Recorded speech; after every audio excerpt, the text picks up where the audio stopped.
छान खेळ सुद्धा खेळणार आहोत आणि बघणार आहोत कोण होणार आहे आजच्या भागाची हुकुमाची राणी. पण त्याआधी या सगळ्या ताया माहेरी आल्यात, हो की नाही? चला तर मग जाऊया या सगळ्या तायांसोबत त्यांच्या माहेरच्या आठवणींमध्ये.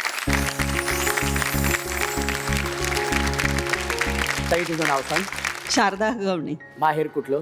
माहेर नगर, अहमदनगर. अच्छा. आणि सासर? पुणे. ते काय सांगशील माहेरच्या आठवणींबद्दल? साधारणपणे 7 वर्षाचे होते हा. आणि मे महिन्याच्या सुट्टीमध्ये सगळे आम्ही अहमदनगरच्या आमच्या वाड्यामध्ये जमायचो. आमचा मोठा वाडा होता आणि त्या वाड्यामध्ये आम्ही जमायचो.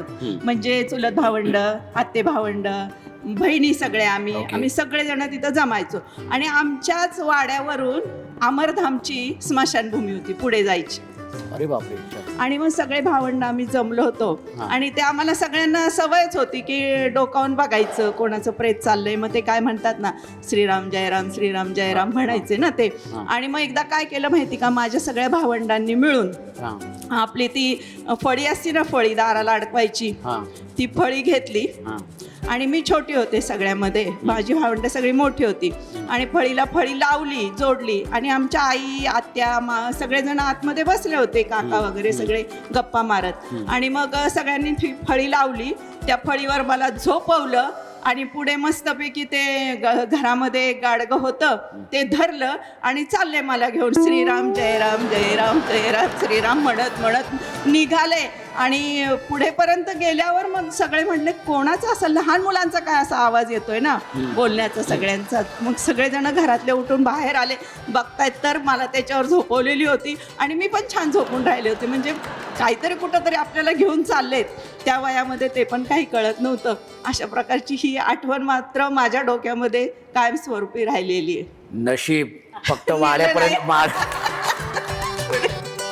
वाड्यापर्यंत ठेवलं. अच्छा. पण नंतर मग घरात जेव्हा कळलं तेव्हा काय घरातल्यांची काय रिएक्शन? घरात कळल्याबरोबर माझे धाकटे काका होते ना, ते खूप कडक होते आणि आम्ही सगळे त्यांना घाबरायचो. ते जे पळत सुटले त्यांना आम्ही ते आहे तसंच मला सगळ्यांनी खाली टाकलं, तिथंच ठेवलं आणि सगळे जिकडे तिकडे पळून निघून गेले. झोपलेली आम्ही तिथं झोपलेली. मी म्हटलं आपल्याला का खाली ठेवलं यांनी असं, म्हणून मी पण उठून बसले आणि मी पण त्यांच्या मागे पळत सुटले. आणि मग सगळ्यांना आम्हाला धरून आणलं आणि सगळ्यांना मारलं त्यांनी. परत कधी असं केलं नाही ना? नाही, करू पण नाही बाबा. सगळ्यात पहिल्यांदा सासरी गेल्यानंतर कुठला पदार्थ बनवायला शिकलीस? पहिल्यांदा मला वाटण वाटायला लावलं पाट्यावरती. पाट्यावरती? हो, पाटावर वाट्यावरती वाट म्हटले वाटण. आणि मग काय नाही, तसं एकत्र कुटुंब असल्यामुळे सासूबाईंनी तसं काही कधी धाकबीक लावला नव्हता. पण पुरणपोळी करायला मात्र मला लावली होती. पुरणपोळी करायला मला खूप आवडते बाबा.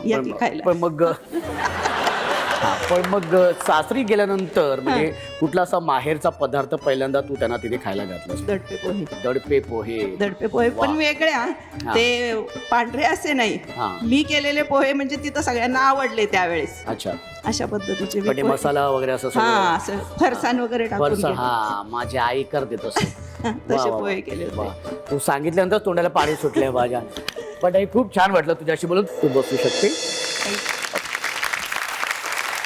सगळ्या ताया इथे आल्यात आपल्या ह्या पहिल्या खेळामध्ये आणि याच खेळातून 10 तया झाल्यात आपल्या पुढच्या खेळामध्ये. ठीक आहे. आणि आता ह्या ज्या सगळ्या ताया आपल्या ह्या पहिल्या खेळात आलेल्या आहेत त्या खेळाचं नाव आहे हसाल तर फसाल हे, हसाल तर फसाल हे, हसाल तर फसाल. लवकर. फसाल फसाल तर फसाल, ये बात. ओहो, फसाल तर फसाल. ताई आता तू घे बरं नाव. फसाल तर फसाल. ओहो, फसाल तर फसाल. Very good. 1 2 3. फसाल